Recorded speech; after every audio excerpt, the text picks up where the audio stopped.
বসিরহাট উত্তরে ত্রিমুখী লড়াইয়ের ইঙ্গিত। বসিরহাট উত্তরে ত্রিমুখী লড়াইয়ের ইঙ্গিত। ময়দানে এসইউপি, তৃণমূল ও আইএসএফ এর সমীকরণে নয়া মোড়। তৃণমূলের মোহাম্মদ তৌসিফুর রহমান বনাম আইএসএফ এর মুসা কারিমুল্লাহর লড়াইয়ে তৃতীয় শক্তি হিসাবে বসিরহাট উত্তরের রাজনৈতিক যুদ্ধে আম জনতা উন্নয়ন পার্টির আশিকুল ইসলাম। বসিরহাট উত্তর থেকে শক্তি প্রদর্শন আম জনতা উন্নয়ন পার্টির।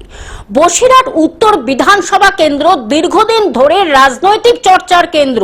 তিন শক্তির সংঘর্ষে ভোটের ফল কোন দিকে গড়াবে তা নিয়ে জোর জল্পনা শুরু হয়েছে রাজনৈতিক মহলে। ভোট যত এগোচ্ছে ততই উত্তাপ বাড়ছে এই গুরুত্বপূর্ণ কেন্দ্রে। এখানে যেসব ক্যান্ডিডেট গুলো হয়েছে হেভিওয়েট ক্যান্ডিডেট, এবং আমাদের আম জনতা উন্নয়ন পার্টির যে ক্যান্ডিডেট আমার পাশে বসে আছে, আমার ছোট ভাই আশিকুল ইসলাম, উনি একজন মাওলানা, হাফেজ এবং কারি। আমাদের ইসলামিক দিক দিয়ে দেখতে গেলে আমাদের এটা মাইনরিটি সিট, 68% মতো মাইনরিটি এখানে আছে।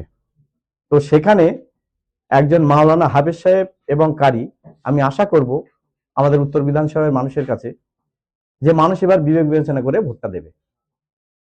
তো সেই সূত্রে আমরা খুব ভালো সাড়া পাচ্ছি এবং আগামী দিনে বুথ স্তর আমরা পৌঁছে যাব এবং সারাও মানুষের খুব ভালো পাচ্ছি।